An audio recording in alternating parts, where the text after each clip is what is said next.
मैं अपनी जिंदगी को 7 सेकंड में खत्म करने के लिए तैयार था। मैं बर्फ से भरे एक बाथटब में उतर गया।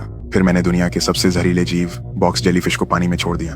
कुछ पल पहले ही मैंने आपातकालीन बचाव के लिए कॉल कर दी थी। जेलीफिश मेरी बांह पर रेंगने लगी। अचानक उठी जलन भरी पीड़ा दम घोंटने वाली थी। मैंने सांस लेने की कोशिश की। मेरा सीना जोर जोर से उठने लगा। मेरा शरीर इच्छा के खिलाफ तड़पने लगा और टेंटिकल्स बांह के चारों ओर लिपट गए। ये पीड़ा असहनीय थी। हर नस चीरती गुजर रही थी। मैंने बेतहाशा शावर का पर्दा पकड़ लिया जब तक कि वह पूरी तरह फट नहीं गया। पकड़ने के लिए कुछ भी न बचा तो आखिरकार मैं अंधेरे में डूब गया। सब कुछ ठीक वैसे ही हो रहा था जैसा मैंने योजना बनाई थी। कभी मेरी जिंदगी खुशहाल थी। एक रात घर लौटते समय मैंने बस 1 सेकंड के लिए अपना फोन देखा और एक भयानक दुर्घटना कर दी।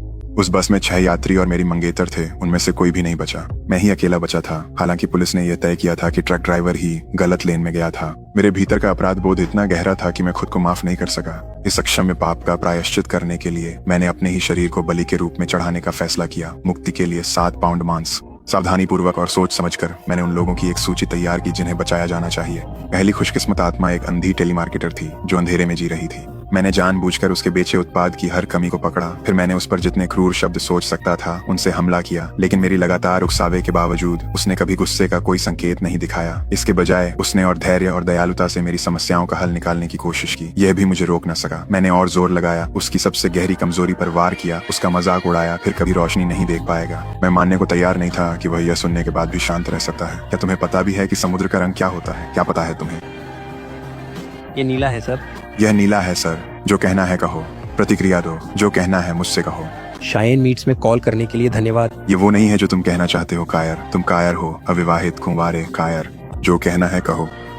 फोन रखने के बाद मैं खुद को और ज्यादा नहीं रोक पाया और टूट गया। मुझे इतने विनम्र और दयालु इंसान को गाली नहीं देनी चाहिए थी। मैं उसी वक्त अपनी आंखें उसे देना चाहता था। लेकिन फिर मैंने सोचा सिर्फ अच्छी कार्य नैतिकता ही किसी को अच्छा इंसान कहने के लिए काफी नहीं है। इसलिए मैंने तय किया कि मैं उसका पीछा करूंगा। क्या वह सचमुच नेक दयालु है? मैंने उसे संगीत के प्रति अपने प्यार को अपनाते हुए देखा। एक रेस्तरां में पियानो बजा रहा था। मैंने देखा कि वह जिस महिला को पसंद करता था उसके पास सावधानी से और झिझकते हुए गया, इतना सतर्क और संकोची। मैंने उससे पूछा, अगर तुम उसे पसंद करते हो तो सीधे क्यों नहीं कहते? क्या तुम उसे डेट के लिए पूछोगे?